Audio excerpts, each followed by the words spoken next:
அனைத்து நல்லுள்ளங்களுக்கும் வணக்கம். நான் ஆர்கே பேசுகிறேன். வீக் மாசமோட நெக்ஸ்ட் சேனல் வழக்கமாக உலக செய்திகள். இன்றைய சிறப்பு செய்திகள் இங்கே மிடில் ஈஸ்டில் ஈரானுடைய விவகாரத்தை பற்றி ட்ரம்ப் அவர்களும் அங்கே இருக்கக்கூடிய அந்த பரபரப்பான சம்பவங்கள், அதை தாண்டி சுற்றி இருக்கக்கூடிய அரசியல் நிகழ்வுகள். இந்த தங்கத்தோட விலையும் சில்வரோட விலையும் மக்களை பெரிய அளவுக்கு மனிப்புலேட் பண்ணுறாங்க அப்படின்ற ஒரு சந்தேகம் கடந்த 2 நாட்களாக எழுந்திருக்கிறது. 2 நாட்களால் 3 நாட்களாக நம்ம ஒரு பாயிண்ட் ஆஃப் வியூவில் சொல்லியிருந்தோம். கோல்டுடைய ரிசர்வ் அதிகமாகும் போது, அதாவது இவங்களுடைய கடன் பத்திரங்களோட தாண்டும் போது அவங்க பெருசாக பண்ணுவாங்க. 1998 திருப்பி கொண்டு வர மாதிரி என்னன்னாலும் பண்ணுவாங்க அப்படின்ற மாதிரியான ஒரு கேள்விக்குறிகளை இன்று எழுப்பியிருக்கிறது. நிறைய விஷயங்கள் பேசலாம், வாங்க ஃப்ரீயாக வாங்க, ஒன்றும் பிரச்சனை இல்லை, போகலாமா? பேசுகிறதுக்கு தயார் தானே? வாங்க நண்பர்களே, கிளம்பலாம் நமது பயணத்தை. எங்கே தெரியுமா ஃபஸ்ட்டு நம்ம போக போகிறோம்? அமெரிக்கா கிட்டத்தட்ட ஷெட்யூன் ஆகிற கண்டிஷன். ஆல்மோஸ்ட் அஃபீஷியலாக இன்றைக்கி நைட்டு ஷெட்யூன் ஆகுதுன்னு சொல்கிறாங்க. அதனால் நேராக அமெரிக்காவுக்கு போயிட்டு வந்தெல்லாம் வாங்க. ஸோ வீடியோக்குள்ள போகிறதுக்கு முன்பு நீங்கள் நம்ம சேனலை சப்ஸ்கிரைப் பண்ணலாம். சப்ஸ்கிரைப் பண்ணிட்டு வாங்க. மறக்காம பெல் பட்டன் கிளிக் பண்ணி ஆல் ஆப்ஷன்ஸ் கொடுங்க. வீடியோக்குள்ள போகலாம்.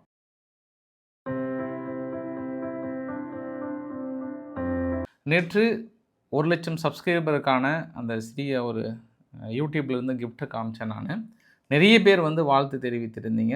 வாழ்த்திய அனைத்து நல் உள்ளங்களுக்கும் என் மற்றற்ற மகிழ்ச்சியை தெரிவித்துக் கொள்கிறேன். உங்களோடு பயணித்ததில் நானும் பெருமை அடைகிறேன். வாருங்கள், நமது பயணத்தை மென்மேலும் தொடரலாம். கடந்த 2 நாட்களாக பார்த்தோம் அப்படின்னா, 2-3 நாட்களாக கூட எடுத்துக்கலாம். நம்ம தங்கம் அண்டு சில்வரோட விலை பார்த்தோம் அப்படின்னா, ஒன்று ஏறனா அபரீதமாக ஏறுது, அப்நார்மலாக. அதாவது 10,000 8,000 7,000 ஏறுது. இறங்குனா 7,000 8,000 அது மாதிரியும் குறையுது. நேற்று ஒரு 7,400 பக்கம் குறைஞ்சிது. இன்றைக்கும் பார்த்தோம் அப்படின்னா ஒரு 7,600 இருந்தது. ஸோ 1,36,000 இருந்த தங்கத்தோட விலை இன்றைக்கி ஒரே அடியாக 1,19,000 சம்திங் குறைந்திருக்கு. இதையெல்லாம் பார்க்கும்போது என்ன பெரிய அளவுக்கு சந்தேகம் வருது அப்படின்னா, இது வரைக்கும் இது மாதிரி ட்ரேடு ஹிஸ்ட்ரியிலலாம் எடுத்து பார்த்தோன்னா இந்த அளவுக்கெல்லாம் ஒரு மார்க்கெட் சடன்லாம் கிராஷ் ஆகாது. கிராஷ் ஆகும், எப்போ ஆகும்? சடனாக இறங்கு ஏறும் அப்படின்னா, ஒரு பர்டிகுலர் நிறுவனத்தின் மீது பிம்பங்கள் உடையும். இப்போ ஹிண்டன்பெர்க் அதானி நிறுவனத்தின் மீது சொன்னாங்க, உடனே சும்மா பயங்கரமாக வெளியேறும். அப்புறம் ஒரு சில நிறுவனங்கள் பர்டிகுலராக அவங்க லாப முதலீடு அதாவது லாப பங்குகள்லாம் வெளியிடுவாங்க. அதில் தொடர்ந்து 3 காலாண்டு நஷ்டத்திலே வந்ததுன்னா பங்குகள் குறைய ஆரம்பித்தோம். இப்போ ஸ்விக்கி கூட பார்த்திங்கன்னா பெரிய அளவுக்கு குறைய ஆரம்பித்தது. ஏன்னா 3 ஆண்டு அவங்களுடைய வரவு செலவு கணக்கில் தொடர்ந்து லாஸ்லேயே கணக்கு காட்டுறாங்கன்றதுனால. ஆனால் இந்த பர்டிகுலராக சில்வர் அண்டு தங்கத்தோட விலை ஏற்றம் இருக்கும் பொறுத்த வரைக்கும் நம்ம அப்படி கூட நம்ம ப்ரெடிக்ட் பண்ண முடியாது. ஆனால் கடந்த 3-4 நாட்களாக பார்த்தோன்னா இந்த அளவுக்கான விலை ஏற்றம். இது நம்ம எப்படி சொல்கிறது அப்படின்னா, இப்போ எக்ஸ் தளத்தில் ஒரு சிலர் ட்ரெண்டிங் பண்ணணும் அப்படின்னா மனிப்புலேட் பண்ணுவாங்க. உட்காந்து அவங்கள மிகப்பெரிய அளவுக்கு பண்ணாங்க. ரீசெண்டாக நம்ம பராசக்தி படத்தை பார்த்தோம். பெரிய அளவுக்கான வியூஸை கொண்டு வந்தாங்கன்றதுக்கான ஒரு பெரிய வியூ ஒரு இதே நடந்தது, ஒரு ஸ்பீச்சே நடந்தது இல்லையா? அதே மாதிரி இந்த பர்டிகுலராக இந்த சில்வரோட விலையிலையும் தங்கத்தோட விலையும் கூட பெரிய வெளியிலிருந்து ஒரு மனிப்புலேட் பண்ணுறாங்க. அதாவது மக்களை ஃபோர்ஜரி பண்ணுறாங்க, ஏமாத்துறாங்க அப்படின்ற மாதிரியான ஒரு கணிப்புகளை கடந்த 2 நாட்களாக ஒரு சில தகவல்கள் அப்படியே லைட்டாக குமுற ஆரம்பித்து இருக்கிறது. ஏன்னா இவ்வளோலாம் ஏறாதுங்க. இதுக்கு முன்னெல்லாம் சும்மா கொஞ்சம் கொஞ்சமாக தான் ஏறும்.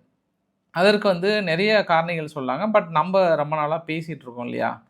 அவங்க டாலரோட வீழ்ச்சி அடைய டாலரை தூக்கி நிறுத்துவதற்காக அமெரிக்கா என்னன்னாலும் பண்ணுவாங்க, நம்ம தான் கொஞ்சம் உஷாராக இருந்துக்கணும் அப்படின்றது நம்ம நிறைய தடவை பேசியிருக்கோம். இதே சில்வர் கூட லாங் டேர்ம் இன்வெஸ்ட்மெண்ட்டாக வீட்டில் வாங்கி வச்சுருக்காங்க பாரு, அவங்களுக்கு எந்த பாதிப்பும் கிடையாது. ஏன் அப்படின்னா இன்னும் ஒரு அவங்க எப்படி இப்போ உடனே சேல் பண்ண மாட்டாங்க. 5 வருஷம் 6 வருஷம் கழிச்சு சேல் பண்ணுவாங்க, அப்போ பிரச்சனை இல்லை. பட் அந்த பேப்பர்னு சொல்லுவாங்க, அதாவது ஆன்லைன் ட்ரேடிங்கில் வாங்குறது வேறு, நம்ம இங்கே நேரடியாக வாங்குறது வேறு. ட்ரேடிங்லேயே பார்த்தோம் அப்படின்னா ரேட் டிஃப்ரென்சஸ் நிறைய இருக்குன்றாங்க. இங்கே ஷாங்காய் சீனாவுடைய மார்க்கெட்டுக்கும் ப்ளஸ் இங்கே அமெரிக்காவுடைய மார்க்கெட்டுக்கு எல்லாமே நிறைய டிஃப்ரென்ஸ் இருக்குது. எங்கேயோ ஒரு இடத்துல ஏதோ கேப் வருது அப்படின்ற மாதிரி தொடர்ந்து நிறைய பத்திரிகைகள் எழுதிட்டே இருக்காங்க. ஏன்னா அதுக்கு இன்னொரு காரணிகள் கூட சொன்னாங்க. நேற்று அமெரிக்கானுடைய பொருளாதாரத்தை, உலகத்தினுடைய பொருளாதாரத்தை நிர்ணயிக்கக்கூடிய அங்கே மத்திய வங்கி இருக்குது. அதனுடைய தலைவருடைய பதவி காலம் முடிஞ்சது. முடிஞ்சதுக்கப்புறம் கெவின் வாஷ் அவர்களை நியமிக்கிறாங்க. கெவின் வாஷ் அவர்களோட ரைட் சாய்ஸ் அப்படின்னு சொல்லப்பட்டிருந்தா கூட ஏற்கனவே அவர் ஃபெடரல் ரிசர்வ் பேங்கோட ஏற்கனவே தலைமை பொறுப்பில் இருந்தவர் அவர். பட் இவர் வந்து 1980 டாலர் எந்த அளவுக்கு ஒஸ்ட் கண்டிஷன் இருக்கோ அதே மாதிரி சமயத்தில் இப்போ பொறுப்பேற்றுக்கிறார் அப்படின்னு சொல்லும்போது 8 வருஷத்துக்கு முன்பே இந்த கெவின் வாஷ் அவர்கள் வந்து ஆல்மோஸ்ட் அதாவது 2017 அமெரிக்கா இதே மாதிரி பெரிய ஒரு பொருளாதார சட்ட சிக்கல்களை சந்தித்தது. அப்போ இவர் தான் தலைமை பொறுப்பில் இருந்தார். ரொம்ப மோசமாக கையாண்டார் அப்படின்ற ஒரு விமர்சனம் இவர் மீது வைக்கப்பட்டது. மறுபடியும் அவர் கொண்டு வந்திருக்கிறார். ஆனால் இந்த தடவை பத்திரிகைகள்லாம் என்ன மாதிரி சொல்லியிருக்காங்கன்னா, இவர் வந்து அமெரிக்க டாலரை மீட்டெடுப்பதற்காக பெரிய அளவுக்கு எல்லா நடவடிக்கைகளையும் எடுக்குவார் என்ற நம்பிக்கையின் அடிப்படையில் கூட குறைந்திருக்கலாம் அப்படின்னு கூட சொல்கிறாங்க. பட் நம்பிக்கையின் அடிப்படையில் குறையும் அப்படின்னா ஒரே அடியாக புல் டவுன் பண்ணுவாங்களா என்ன? ஒரே சமயத்தில் இந்த அளவுக்கு பண்ணுவாங்களா என்ன? அதுவும் சில்வர்லாம் சரியான அடியில் எதிர்பார்த்துருக்கவே மாட்டாங்க, அந்த அளவுக்கான அடியாக இருந்ததில்லை. ஸோ இதெல்லாம் பார்க்கும்போது அவர் ஃபெடரல் பேங்க்கோட வட்டி விகிதம் பார்த்தோம்னா 3.6% இருக்குது. ரொம்ப நாளாக குறைக்க சொல்கிறாரு. ஆனால் இதற்கு முன்னாள் கவர்னர் வந்து குறைக்க மாட்டேங்கிறாரு. பட் இவருமே கெவின் வாஷ் அவர்களுமே கூட குறைக்கணுன்ற இன்ட்ரெஸ்ட் அவர் கிடையாது. ஏன்னா குறைக்கிறது வந்து தவறு அப்படின்னு தான் சொல்லுவார். பொருளாதார நிலைத்தன்மையை ஏற்படுத்தும் அப்படின்னு சொல்லுவார். ஆனால் இப்போ வேறு வழி இல்லாமல் கடந்த 2 மாதமாக ஆமாம் வட்டி விகிதம் குறைச்சாதான் நம்ம டாலரை மீட்டெடுக்க முடியும் அப்படின்னு அவரும் ட்ரம்புக்கு ஆதரவாக பேச ஆரம்பிச்சிட்டார். அதனால் கெவின் வாஷ் அவர்கள் வந்ததுக்கப்புறம் ஃபெடரல் பேங்க்கோட வட்டி விகிதம் குறைய ஆரம்பிச்சது அப்படின்னா டாலர் ஆட்டோமேட்டிக்காக மீண்டு விடும். அப்புறம் கோல்டோட விலை வந்து சில்வரோட விலையும் குறைய ஆரம்பித்து விடும் அப்படின்ற மாதிரிலாம் சொல்கிறாங்க. எது எப்படியோ அது குறைஞ்சா ஓகே தான், ஒன்றும் பிரச்சனை இல்லைல்ல. இவ்வளோ விலைலாம் யார் கொடுத்து வாங்குவாங்கன்ற இன்னொரு ஆங்கிளில் பார்க்கலாம். பட் அவர் என்ன தான் வட்டி விகிதங்கள் குறைத்தாலும் என்ன தான் பண்ணாலும் கோட்டசாமி வரிசாமி அவர்கள் சுற்றி இருக்கிற எல்லா நாடையும் உரண்டு பிடிச்சி எடுத்துகிட்டு இருந்தார் அப்படின்னாங்கன்னா, உங்களுக்கு நான் இன்னொரு எக்ஸாம்பிளும் காட்டுறேன். உலகத்திலே கடங்கார நாடு யார் தெரியுங்களா? அமெரிக்கா தாங்க. மிகப்பெரிய ஒரு கடங்கார நாடு. ஆனால் எல்லாத்தையும் உரண்டு இழுத்து வச்சுருக்கிறார். இங்கே நான் உங்களுக்கு இந்த வரைபடத்தை காட்டுறேன்ல, ஒட்டுமொத்தமாக 9.4 ட்ரில்லியன் மேலே அவங்க கடன் வாங்கி வச்சுருக்காங்க. கடன் பத்திரங்களாக எல்லா நாடுகிட்டையும் கொடுத்துருக்காங்க. அதில் வந்து கருப்பு கலராக இருக்குது பார்த்தீங்களா? கருப்பு கலராக வந்து அவங்க இன்னும் அடிஷ்னலாக வாங்குறாங்கன்னு அர்த்தம். வெள்ளை கலராக இருக்கிறது வந்து அந்த நாடு குறைக்கிறாங்கன்னு அர்த்தம். ஃபார் எக்ஸாம்பிள் சீனாவை எடுத்துக்கலாம். 683 பில்லியன் இருக்குது, -11%. அதாவது தங்கிட்ட இருக்கக்கூடிய கடன் பத்திரங்களை விற்றுட்டாங்க. கீழே இந்தியா பாருங்கள், 187 பில்லியன், கிட்டத்தட்ட நம்ம 20%க்கு மேலே அமெரிக்காவோட கடன் பத்திரங்களை அந்த ஹோல்டை வந்து விற்றுட்டோம். ஆனால் ஜப்பான் பாருங்கள், என்ன தான் அவங்களுக்குள்ள பிரச்சனையாக இருந்தாலும் +11 1.2 ட்ரில்லியன் ஜப்பான் தான் அதிகமான அளவுக்கு அமெரிக்காவுடைய கடன் பத்திரங்களை ஹோல்டு பண்ணுறாங்க. அடுத்து தைவான், சிங்கப்பூர்லாம் பாருங்கள். சிங்கப்பூர் 272 பில்லியன் அதிகமாக அளவுக்கு ஹோல்டு பண்ணுறாங்க. Taiwan 313 billion 9%. ஹாங்காங் சேல்ஸ் பண்ணிட்டாங்க 4%. அயர்லாந்து ரீசன்ட் பிரச்சனை இல்லை 340 பில்லியன், ஆல்மோஸ்ட் -1. பிரேசில், இதில் நம்ம பிரிக்ஸ் கூட்டமைப்பில் இருக்கக்கூடிய நாடுகள் தான் பெருளவுக்கு சேல்ஸ் பண்ணுறாங்க அப்படின்றத நம்ம குறிப்பிட்டு பார்க்க முடியுது. பொது நாணயத்தை உருவாக்குவதற்கான இன்னொரு முயற்சியாக கூட பார்க்கலாம். அதிகபட்சம் பார்த்தீங்க அப்படின்னா கேமன் ஐலாண்டு தான் வந்து 427 பில்லியன் +5. அது சும்மா குட்டி தீவு, ஆனால் இந்த அளவுக்கு வாங்கியிருக்காங்க. கனடா 472 பில்லியன் +27% இன்னும் வைத்திருக்காங்க. திடீர்னு சேல்ஸ் பண்ணால் தான் அமெரிக்காவுக்கு சங்கு இருக்குது. அர்ஜென்டினா, சவுதி அரேபியா, ஃப்ரான்ஸ் எல்லாம் பார்த்துக்கோங்க, லக்சம்பர்க்கும் பார்த்துக்கோங்க. ஸோ இதையெல்லாம் பார்க்கும்போது இதெல்லாம் கடன் பத்திரங்களாக வாங்கி வச்சுருக்காங்க. மனுஷன் இவ்வளோ கடன் பத்திரங்களை கொடுத்துட்டும் அவங்கள மிரட்டுறாரு பார்த்தியா, அதுதான் தில்லு, தலைக்கு தில்லு பார்த்தியா அப்படின்ற மாதிரி தான் அமெரிக்காவுக்கு தில்லு தான். அவங்கெல்லாம் ஒரே சமயத்தில் கடன் பத்திரங்களை சேல் பண்ண முடியுமானா அவங்களுக்கும் சட்ட சிக்கல் இருக்குது. அதையும் வெளிப்படையாக வார்ன் பண்ணிட்டாங்க.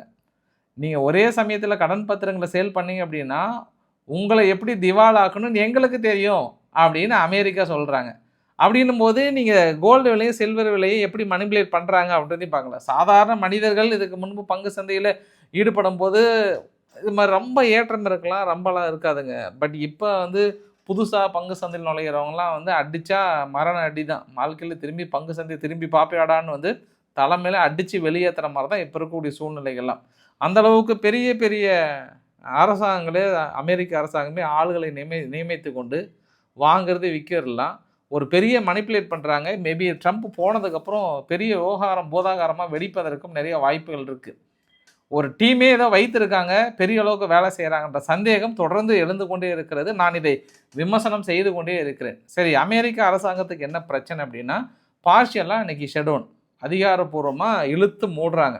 என்ன காரணம் அப்படின்னா அந்த டிஃபென்ஸுக்காகவும் ஃபினான்ஷியல் சர்வீஸ், அதாவது ஜென்ரல் கவர்மெண்ட்டுக்கு department of homeland security, department of labour, health and human service, national security, department of state, அப்புறம் department of transportation, housing, urban இவங்களுக்கெல்லாம் வந்து ஃபண்டிங் பார்சியலாக ஆல்மோஸ்ட் ரிலீஸ் பண்ணிட்டாங்க. அந்த அதாவது அவங்களுக்கு செலவுகள், சம்பளம் கொடுக்கறது மீறி எல்லாமே.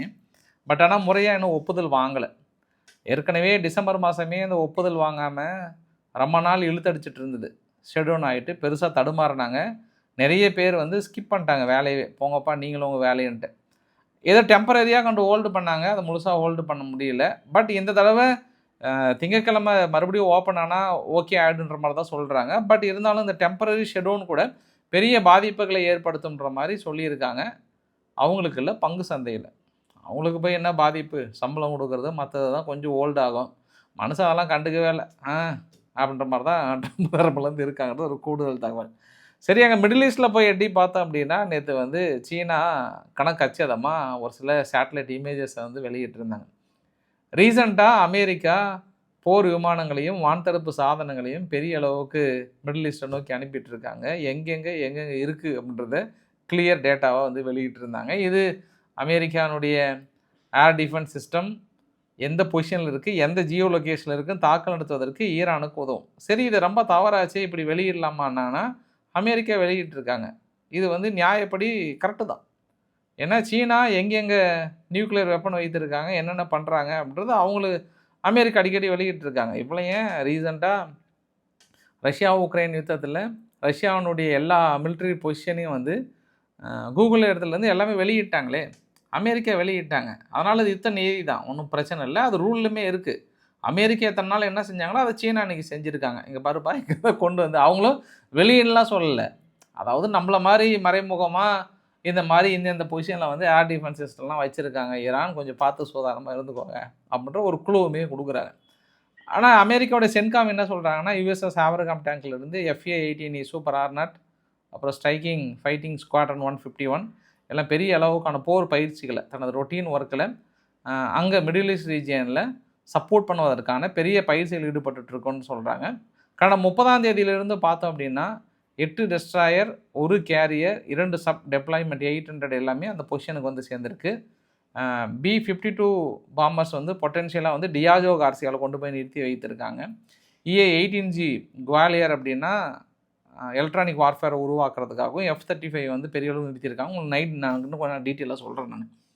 நான் இன்னைக்கு நேற்று இரவு என்னென்ன பரபரப்பு நடந்ததுன்னு நான் உங்களுக்கு டீட்டெயிலாக சொல்கிறேன். நான் அதை தாண்டி ட்ரம்ப் அவர்கள்கிட்ட வந்து கேட்குறாங்க, நீங்கள் ஈரானுக்கு எனி கைண்ட் ஆஃப் டெட்லைன் கொடுக்குறீங்களா டு மேக் ஏ டீல் பிஃபோர்லாம் சொல்கிறீங்க.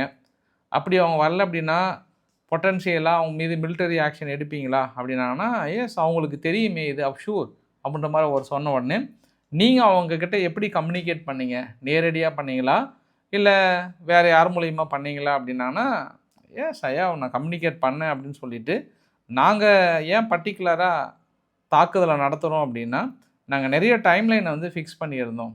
இப்போ 870 பேருக்கு வந்து தூக்கு தண்டனை கொடுக்குறேன்னு சொன்னாங்க. ஆனால் நாங்கள் மிரட்டினோம். அப்படி நீங்கள் தூக்கு தண்டனை கொடுத்தீங்க அப்படின்னா எங்களுடைய ஆக்ஷன் வந்து மிக கடுமையாக இருக்கும்னு நாங்கள் சொன்னோம். அப்படி பார்த்தா கூட இப்போ மறுபடியும் 837 மக்களுக்கு வந்து தூக்கு தண்டனை கொடுக்குறேன்னு சொல்லிட்டு நிறுத்தியிருக்காங்க. நான் ஏற்கனவே சொல்லியிருக்கேன் அவங்கக்கிட்ட, அதுக்கான விலைகள் வந்து மிகப்பெரிய கொடுக்க வேண்டியதாக இருக்கும். முன்னையும் சரி இப்பயும் சரின்னு சொல்லிவிட்டு நான் மிரட்டின உடனே அங்கே தூக்கு தண்டனையை 2வது முறையாக வந்து அவங்க நிறுத்தி வச்சுருக்காங்க. ஐ அப்ரிஷியேட், நான் பாராட்டுறேன் அவங்கள. Lot of people being killed, ஆனால் நிறைய மக்களை வந்து கொண்டு இருக்காங்க. So we will see what happen, என்ன நடக்குதுன்னு பார்க்கலாம். நான் ஒன்று தான் சொல்ல போகிறேன். ட்ரூப்பை வந்து ஃபுல்லாக டெப்ளாய் பண்ணிட்டேன். வார்ஷிப் வந்து அங்கே ரெடி பொசிஷனில் இருக்குது. இஸ்ரேல்கிட்ட டீலுக்கு வாங்க. So if you do make a deal that is good, very very good, ரொம்ப சூப்பர். இல்லை நீங்கள் டீலுக்கு வரல அப்படின்னா லெட்ஸ் சி வாட் ஹேப்பன், என்ன நடக்குன்றதை பாருங்கள். இது டெய்லியும் தூங்கி தான் இப்போ அந்த வசனம் தான். கடந்த 3-4 நாட்களாகவே வந்து ஈரானை நோக்கி பெரிய அளவுக்கு கப்பல் போயிட்டுருக்கு. Let's make a deal Iran, let's make a deal. இல்லை அப்படின்னா உங்களுக்கு ஆக்ஷன் பெருசாக இருக்குன்றாங்க. அவங்க தரப்பில் வந்து இந்த மாதிரி மிரட்டல் அரட்டல் உருட்டலுக்கெல்லாம் நாங்கள் பயப்பட மாட்டோம். கிவ் ரெஸ்பெக்ட், டேக் ரெஸ்பெக்ட்ன்றாங்க. மரியாதை கொடுத்து மரியாதை வாங்கு அப்படின்னு அவங்க தரப்பில் சொல்கிறாங்க. இவர் தரப்பில் பிரித்து மேய்ஞ்சிடுவேன், அடித்து பிரித்து மேய்ஞ்சிடும், மூஞ்சிடும் உடச்சிடுவேன் அப்படின்னு இவங்க தரப்பில் சொல்கிறாங்க. அவங்க இல்லே ஒட்டச்சதான் பாருலே, என்ன பண்ணுறாங்கன்னு பாருங்களே அப்படின்னு இந்த 2 தரப்புலேயும் வந்து கொஞ்சம் வசனம் கொஞ்சம் அதிகமாக தான் இருக்குன்றதுல கூடுதல் தகவல். இப்போ ஃபைனலாக ஒரே ஒரு வார்த்தை தான். டைம் வந்து கவுண்டிங். அந்த நியூ இயருக்கு வரும்போது வந்து அப்படியே குறைச்சிட்டு கவுண்ட் டவுன் சொல்லிட்டு வருவாங்கல்ல. 3, 2, 1 அப்படின்றவாங்கல்ல, அந்த மாதிரி கவுண்ட் டவுன் ஸ்டார்ட் ஆகிடுச்சாம். அதனால் லெட்ஸ் மேக் எ டீலா இல்லை மிலிட்ரி ஆப்ஷனா ஈரான் அப்படின்ற மாதிரிலாம் பயங்கரமாக பேசியிருந்தாங்க. அதில் கூட இந்த ஏபிசி ரிப்போர்ட்டர் வந்து ஏதோ அவர்கிட்ட கேட்க வந்தார். இல்லையா ஏபிசி ரிப்போர்ட்டர், நீங்கள் தானே எங்கள் 10 பில்லியனுக்கு மேலே நாங்கள் வரி ஏய்ப்பு செஞ்சிட்டோன்னு சொல்லிட்டு ஃபேக் நியூஸ் வெளியிட்டது நீங்கள் தானே? You look louder.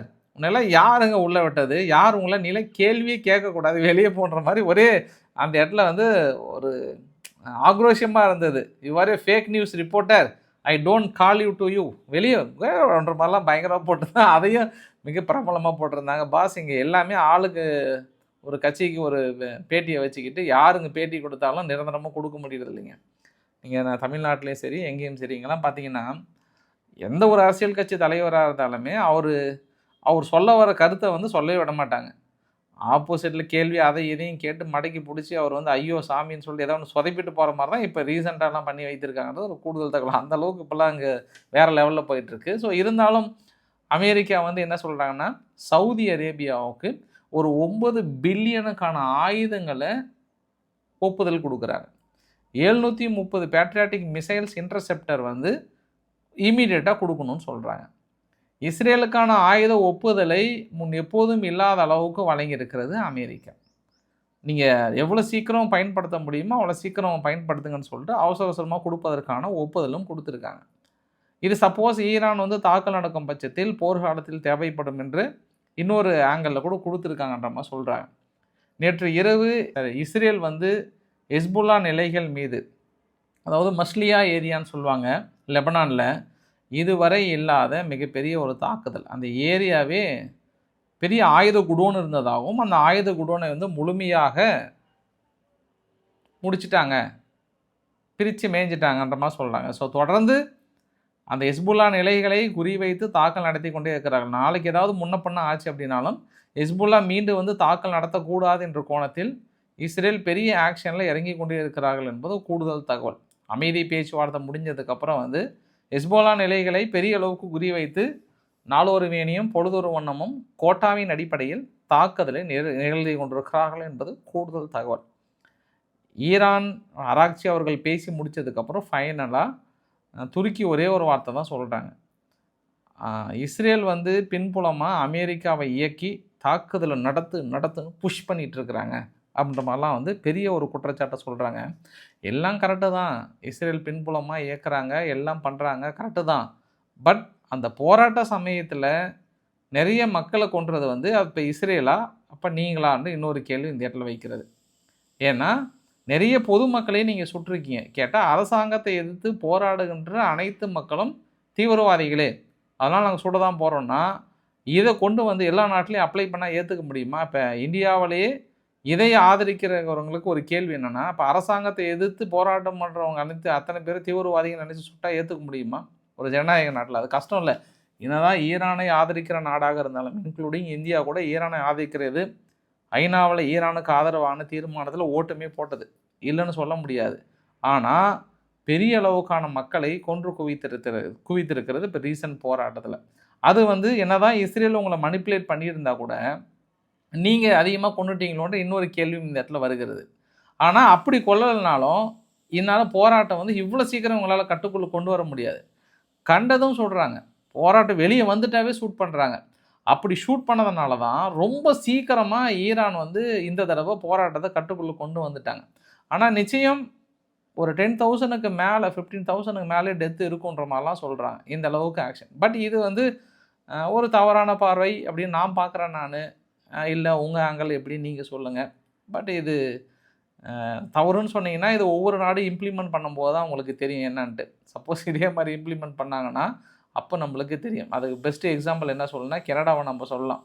ஏன்னா கனடா வந்து காலிஸ்தானுடைய பிரிவினைவாதிகள் வந்து ஃப்ரீடம் ஆஃப் ஸ்பீச், ஒரு அவங்களுக்கு சுதந்திரம் கொடுக்கணும், எல்லாம் கொடுக்கணும் அப்படின்ற மாதிரிலாம் பெருசாக ஆதரித்தாங்க, அரசியல் கட்சியெல்லாம் கொடுத்தாங்க. பட் இன்றைக்கி அவங்க நாட்டில் இருக்கக்கூடிய ஒரு சில பிரிவினைவாதிகளே இன்றைக்கி போயிட்டு அமெரிக்காவில் போயிட்டு பேசி எங்களுக்கு அந்த பகுதியை மட்டும் பிரித்து கொடுத்துருங்க அப்படின்னு கேட்கும்போது தான் கனடாவுக்கு அந்த வழி புரியுது.